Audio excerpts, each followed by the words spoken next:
Gars yi j'espère que yéen a ngi si jàmm maa ngi leen di nuyu di leen ziara di leen jox seen wàccuwaay di wax ñi nga xam ne abonné guñ nañ abonné ngeen abonné sama TikTok abonné fi nga xamante ne tamit moom mooy sama chaîne YouTube. Après tey démb dafa am benn gaan boo xam ne dafa ma envoyé benn vidéo waaye joo xam ne yàgg na ñoo xamante bu yàgg nag dama ko defaraloon benn affiche mu ma envoyé benn vidéo benn boy boo xamante ne booy séeréer la comme man parce que man séeréer la te fier naa ci aussi. Benn boy boo xam ne benn boy séeréer la moom dama ko gis ñu envoyé ma vidéo am fi nga xamante ni moom mooy WhatsApp. Boy bi moom mu nekk si benn boy bi sa TikTok la dugal vidéo bi mais am na après man dem naa mu vérifier TikTok pour gisal sama bopp li nga xamante ni moom mooy vidéo bi mais gisuma ko après ma ko waa ji envoyé man gis naa logo TikTok bi si li nga xamante ni moom mooy ci vidéo bi.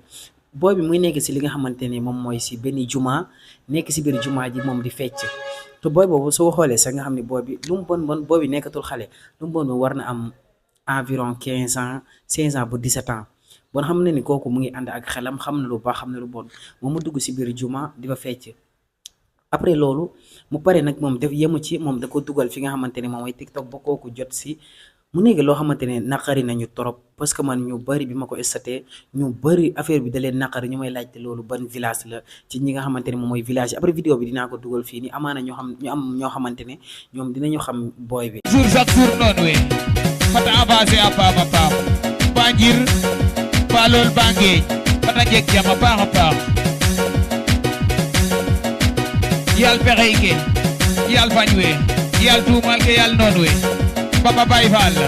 woko refo koor tigi refo jambaar refo koor yàlla. mais su fekkee am na ñoo xamante ne xame nañ ko war nañoo wax ak moom parce que lu lim def noonu rafetul parce que ñun tey jii ni suñ kër parents yi tey nekkul ku ñëw foofu def lu la fa neex man waxatuma la nag fi nga xamante ne moom mooy néegu yàlla parce que jàkka yi ak jumaa yi ñoom ñooy néeg bi nga xamante ne moom mooy représenté néegu yàlla fii ci kaw suuf bon fi nga xamante ne moom mooy néegu yàlla kenn waru fa di nekk di fa fo wala di fa caaxaan foofu jaamukaayu yàlla la. Bon boobi su fekkee tamit dafa àndul ak xelam mën nañ koo dem faji balaa muy trop tard parce que booy bi nii suñ ko bàyyee nii su nekkee wër na tamit man mën naa wax que ne moom day waaj a dof si nii parce que yenn affaires yi koo xamante ne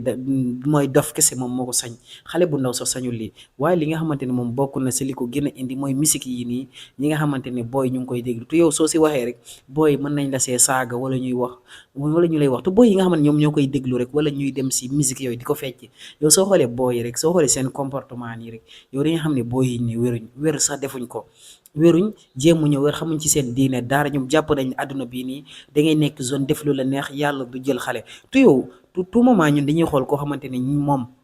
ñun ñoo ko mag moom mu gaañu gis koo xamante ne suñu moroom la moom mu gaañu bon xale day dee mag day dee moo tax nekkul lu la neex rek nga def parce que tey booy dañuy def lii ni tey mu xëy dee ne gars yi naan dañ koo lii dañ ko la fekk na booy bi moom mu ko def boppam booy dañu war a nekk nite xam ne àdduna bii nii àdduna xale day jaamu yàlla mag day jaamu yàlla mais yenn affaire yi nga xamante ne amul benn sens ñoon ñu bàyyi ko te di concentré aussi li nga xamante ne moom daf ñuy amal njëriñ loolu nekk na loo xamante ne moom mooy gën ci ki nga xamante ne moom mooy jeunes yi ñu bàyyi genre musique yooyu nga xamante ne tey di dofloo nit ki ak di parce que musique boo xamante ne soo siy dem da ngay yóbbu ay paaka ñii di yóbbu ay jaasi suñ fa demee di dagg seen yaram yi di def yëf yoo xamante ne mën nañu wax ne siècle ci ginnaaw suñu maam yi loolu lañ xamoon mais monde boobu ñun passé nañ ko ba nañu war a fexe def le tout bu mën a nekkaat ci monde bi nga xamante ne moom mooy monde bu bees bi nga xamante ne moom la ñuy dund instant bii nii